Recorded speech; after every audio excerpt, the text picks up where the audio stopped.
New Xbox came out. Series X, although it's probably not going to be called that. I don't know. I saw rumors it's just going to be called Xbox, which is weird because if they don't call it Series X, then they already had one other working title. They had the Scarlet thing. Then you go Series X, and then the eventual product drops the series. Could it be Xbox X? Is it just going to be called Xbox? Either way, we learned a little bit about it. Obviously, it's going to be powerful, more powerful than the current generation, as it would be and as you'd expect.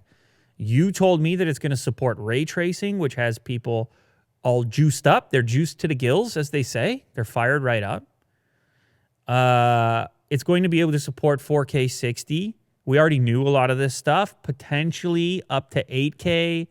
Not really known at the moment. They got the launch video with the old school narrator, which is being used in so many commercials this day and age. And we're probably getting a copyright strike for that right now. Oh. Too late. So, yeah, it looks good. World premiere. The other thing, the topic that's got a lot of people talking is the form factor of the thing.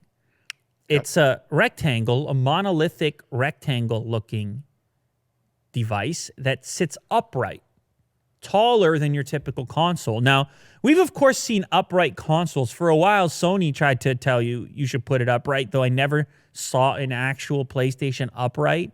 Maybe a PS2 back in those days. Those people put those upright from time to time. But after that, the upright nature kind of got a bad rap, particularly with optical spinning media. People would just flatten it. I remember with various consoles, that would be the case. Also, just your typical furniture you have in the living room, not necessarily accommodating for the upright thing.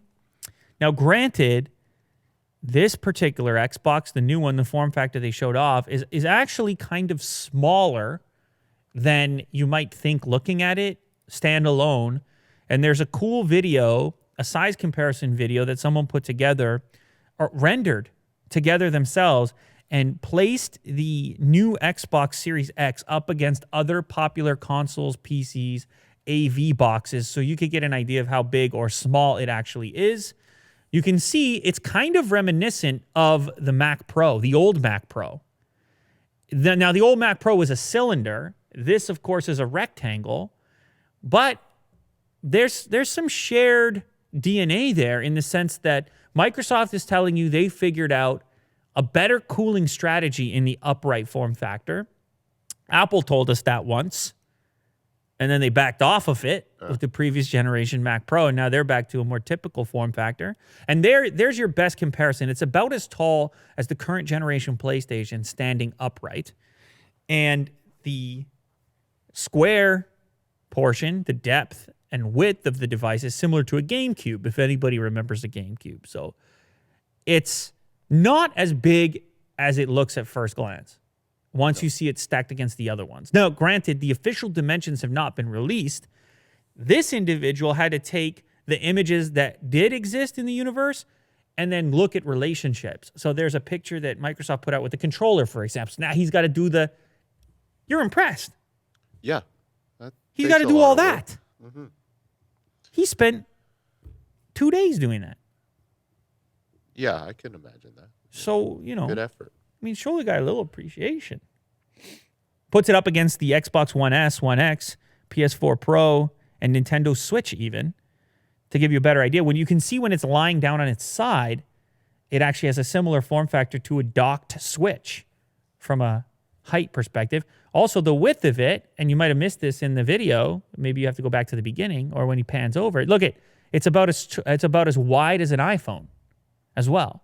So essentially what this guy's trying to say, and I suppose what the takeaway is that even though it might look large and intimidating because it's upright, it's probably not as big as you think it is because you're seeing it in isolation instead of against other devices. I still think a lot of people are going to place it on its side, unfortunately, and you kind of lose the vibe of it just based on how furniture is set up and all the rest of it.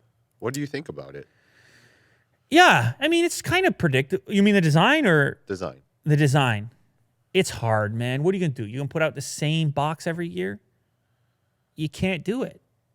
Yeah. But that being said, there's kind of a reason the form factor has been what it is and has continually succeeded to a certain degree, whether it's PlayStation or Xbox. Sony, on the other hand, they show it to you upright so it feels cool and futuristic, but then it's like they're fully aware you're going to lay it down as a typical AV device. So I'm a bit split. I think in a modern situation, if you have the right furniture, I don't want to see people put it on the floor. If they had to put it beside their console because for whatever reason the shelf depth doesn't allow for it, then you're going to see a lot of next-gen Xboxes just sitting on the floor. But if you have a modern kind of setup, minimal modern setup, and this is your one AV device, and you're able to place it on top of your console, it could be cool. Yeah. It could be a cool minimal look, and it's very futuristic. It's reminiscent of, it's just a very simple lines. It's a monolith. Yeah, it's a monolith. It's a block. So you know that speaks to me. Yeah. Price-wise, speculation puts it around $500. They showed off a couple of upcoming graphics, potentially, titles, other exciting things. The latency stuff, they say it's going to have auto low latency mode and dynamic latency input. So a lot of people are going to be excited to test out what that actually means in the real world, as they say. But I presume we're going to see a number of improvements with this device, whether or not the design happens to be polarizing.